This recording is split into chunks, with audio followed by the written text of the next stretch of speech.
ملګرو دا زموږ ښایسته کلی خانوځی ده.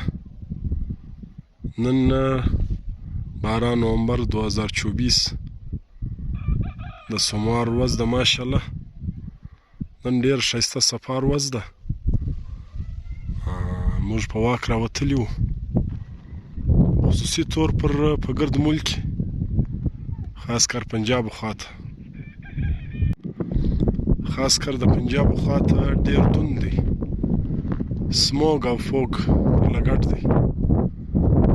په هغه کې دغه زموږ صفا وطن، صفا کلی او دغه ښایسته موسم، نو باید چې موږ د خپلې علاقې د خپل کلي قدر وکړو. زموږ ته خدای ډېر ښه موسمان او ډېر ښه فروټ فل هر قسم میوجات را کړي دي، او تر ګردو غټه خبر دا د موږ ته امن را کړی دی.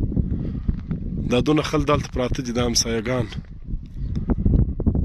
تر اوسه داسې کیسه نه ده راغلې چې دا خلکو ته به خدا نخواسته یو چا تاوان ورسولی.